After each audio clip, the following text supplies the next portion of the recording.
Hello everyone, welcome to Prova education. आज की इस वीडियो में हम अपना अगला क्वेश्चन देखेंगे इंटीग्रेशन की प्लेलिस्ट का। तो इंटीग्रेशन की प्लेलिस्ट में हमारे पास ये चेक योर प्रोग्रेस 3 है। चेक योर प्रोग्रेस के फर्स्ट और सेकंड क्वेश्चन हमने कर लिए थे, अब हम थर्ड क्वेश्चन करेंगे। मैं यहाँ पर मान रही हूँ कि आप लोग पहले से ही इन क्वेश्चंस की प्रैक्टिस कर रहे हैं और जहां पर आपको डाउट हो रहा है तभी आप इन वीडियोस को रेफर कर रहे हैं, क्योंकि ये सॉल्यूशंस आपके पिछली एग्जाम्पल्स जो हमने प्रॉपर एक एक स्टेप बाय स्टेप किए हैं उन्हीं की तरह होने वाले हैं। सो प्लीज आप पहले इनके लिए खुद से प्रैक्टिस कीजिए एंड देन आप इनको अपने लिए रेफर कर सकते हैं। तो स्टार्ट करते हैं ये थर्ड क्वेश्चन से। क्वेश्चन यहाँ पे साफ दिख रहा है कि आपका p बाई क्यू की फॉर्म में है, जो कि आपका एक रैशनल फंक्शन है 2x minus 3 by x square minus 1, 2x plus 3 दोनों मल्टीप्लाई हो रहे हैं लीनियर फैक्टर्स। अब यहाँ पर लीनियर फैक्टर इसमें अभी बनाया नहीं है, ये क्वाड्रेटिक फॉर्म में है। लीनियर फैक्टर हम बना देंगे इसको, तो ये हो जाएगा x माइनस 1 और x प्लस 1, राइट। तो ये हो जाएगा, कुछ इस तरीके से लिखा जा सकता है। रीराइट किया हमने इस गिवन फंक्शन को। स्प्लिट करते हैं अब इंटीग्रेट टू पार्शियल फ्रैक्शन। अब जो ये क्वेश्चन है ना, ये सेम टू सेम पिछले वाले सेकेंड वाले क्वेश्चन की तरह ही है, क्योंकि वहां पर भी हमें सेम ये आपको फैक्टर गिवन था एंड यहाँ पर भी सेम यही गिवन है। बस आपको क्या किया, हमने इसको लीनियर फैक्टर में स्प्लिट कर दिया एंड देन फिर फर्दर हमने इसको लीनियर फैक्टर्स में लिखने के बाद स्प्लिट किया है पार्शियल फ्रैक्शंस में। A B C 3 linear factors में ए बी सी 3 वेरिएबल्स लिए हैं, राइट। तो ऐसे करके हमारे पास ये इक्वेशन आ गई है एक्स की फॉर्म में। अब हम क्या करेंगे, ए बी और सी की वैल्यू फाइंड आउट कर लेंगे। मैंने यहाँ पर एक एक स्टेप फॉलो किया है ए बी और सी की वैल्यू निकालने के लिए। एक्स की वैल्यू हम यहाँ पे क्या रख सकते हैं कि ये 0 हो जाए, -1। तो इसके बाद क्या 0 हो जाएगा, x प्लस 1 यहाँ पे भी है तो -1 यहाँ रखने पर 0 हो जाएगी पूरी टर्म। तो मेरी -1 रखने पर b की वैल्यू आ जाएगी, राइट। फिर अगर मैं यहाँ पर 1 रखती हूँ तो 1 और 1 रखने पर पॉजिटिव का, तो ये 0 ये 0 बचा a, तो a की टर्म आ जाएगी। एंड देन फिर मैं 0 रखने के बाद इसको रिड्यूस कर दूंगी गिवन एक ये जो हमारी फॉर्म आई है, गिवन नहीं है ये, हमने इसको बनाया है सॉल्व करके पार्शियल फ्रैक्शंस को। तो ये 0 रखने के बाद रिड्यूस हो जाएगी और देन फिर हम a और b की वैल्यू पुट करके c की वैल्यू भी फाइंड आउट कर लेंगे।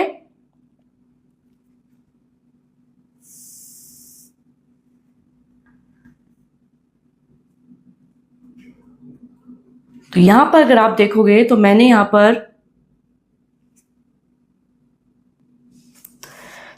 मैंने पहले -1 पुट किया है, -1 पुट किया है यहाँ पर x की जगह पर। a और c वाली टर्म मैंने लिखी नहीं है क्योंकि वो तो 0 हो जाएगी, राइट। तो यहाँ आ जाएगा -1, यहाँ पे आ जाएगा -1, 2 से मल्टीप्लाई होके सॉल्व करेंगे इसको। -2 प्लस 3 हो जाएगा ये, क्योंकि माइनस माइनस प्लस होगा तो ये -1 क्या हो जाएगा, -2। इसे सॉल्व करेंगे तो हो जाएगा -5। सॉल्व करके मुझे मिलेगा पॉजिटिव का 1 एंड देन इससे मल्टीप्लाई हुआ तो -2b आया राइट हैंड साइड पे। b की वैल्यू क्या आई, 5/2, क्योंकि माइनस से माइनस कैंसिल हो गया।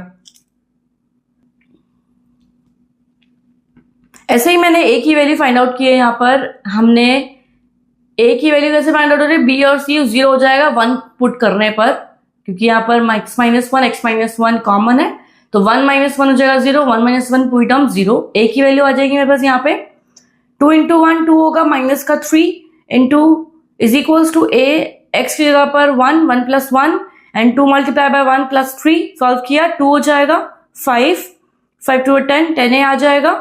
a की वैल्यू क्या आई, -1/10। तो ऐसे हमने b और a की वैल्यू फाइंड आउट कर ली है। अब 0 पुट करके इस इक्वेशन को रिड्यूस करते हैं और फिर a और b की वैल्यू पुट करके c की वैल्यू फाइंड आउट कर लेते हैं। तो यहां पर मैंने x 0 पुट किया है इसमें, तो ये पूरा कुछ इस तरीके से आ जाएगा। 2 × 0 हो जाएगा 0, माइनस का 3 सेम आगे से उतरेगा एंड देन 0 + 1 होगा 1 ही, 2 × 0 होगा 0 प्लस 3 क्या हो जाएगा, इंटू में 3। तो ये 0 वाली टर्म तो हट जाएगी, जो बाकी बचे हुए इनको आप एज इट इज लिख लेंगे मल्टीप्लाई में। सेम एज मैंने b के साथ किया और c के साथ किया है, -3 × 3 -1 इंटू 1। सॉल्व किया तो क्या हो जाएगा 3a माइनस का 3b माइनस का c। c की वैल्यू हमें फाइंड आउट करनी है, तो मैं c को लेफ्ट हैंड साइड लेके जा रही हूँ और जो ये मेरी टर्म है -2 इसको राइट हैंड साइड पे, तो ये कुछ इस तरीके से लिखी जाएगी। देन 3 मैंने क्या किया है इसमें से ना कॉमन किया है, क्योंकि a b पुट करने पर मेरी कैलकुलेशन ज्यादा बड़ी ना हो और ये 3 कॉमन भी आ रहा है, तो इसलिए 3 कॉमन कर लेंगे। बाद में इनको सॉल्व करके जो भी आएगा उसको हम मल्टीप्लाई कर लेंगे 3 के साथ, राइट।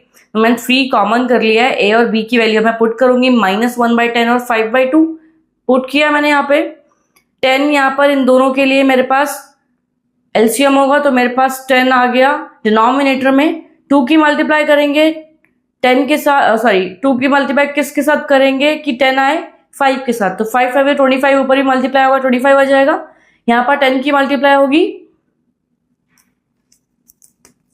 क्योंकि नीचे क्या है 1 है, राइट। तो 1 मल्टीप्लाई बाय 10 होगा, तो 10 ऊपर भी मल्टीप्लाई होगा, तो ये क्या आएगा डिनोमिनेटर में 10 ही, एंड न्यूमरेटर में मैंने लिख लिया इसलिए 10, राइट, क्योंकि वहां पे 1 है। तो 1 की मल्टीप्लाई 10 से हुई तो 10 ही आएगा, राइट। सॉल्व करेंगे इसको तो आएगा -1 माइनस का 15 माइनस का 16/10 आएगा। माइनस का 16 की मैंने मल्टीप्लाई करी 3 के साथ, तो आएगा -48/10। सॉल्व करेंगे इसको, 2 से डिवाइड हो रहे हैं दोनों ही, 2 5 10 एंड 2 24 48, तो माइनस का 24/5 मेरी किसकी वैल्यू है c की। तो मेरे पास अब आ गई है a की वैल्यू, b की वैल्यू और c की वैल्यू। अब हमारे पास तीनों वैल्यूज हैं, तो पार्शियल फ्रैक्शन फॉर्म में जो मेरे इंटीग्रेट हो रहे हैं इंडिविजुअली वो कर लेते हैं। a और b की वैल्यू और c की वैल्यू रखने के बाद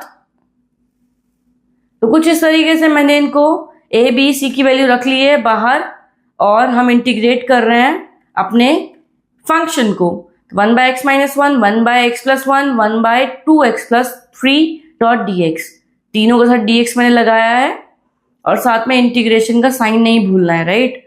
अब माइनस का 1/10 ये क्या हो जाएगा लॉग मॉड में x - 1, हमें ये पता है ये स्टेप,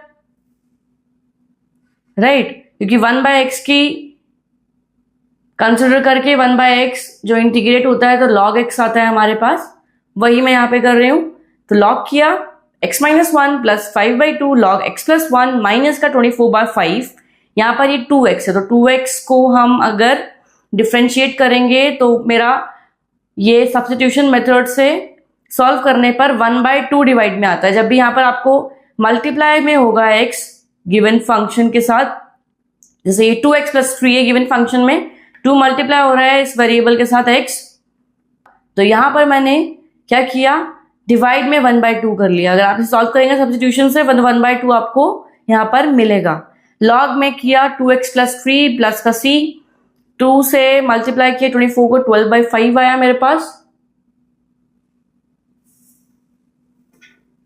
तो ये है मेरा फाइनल आंसर इस इक्वेशन का।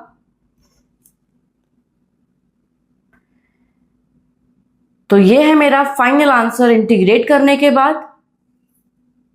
मैंने इसको आगे पीछे कर लिया 5/2 एंड माइनस का 1/10 log x - 1 minus 12/5 log 2x + 3 plus c। तो ऐसे आपको क्वेश्चन सॉल्व करने हैं 1 by 1। हम इस प्लेलिस्ट में सारे क्वेश्चन सॉल्व करेंगे इस चेक योर प्रोग्रेस फ्री के। हमारी वीडियोस में बने रहने के लिए प्लीज हमें सब्सक्राइब कीजिए, और अगर आपके कोई भी डाउट्स है तो प्लीज हमें कमेंट कीजिए। Thank you.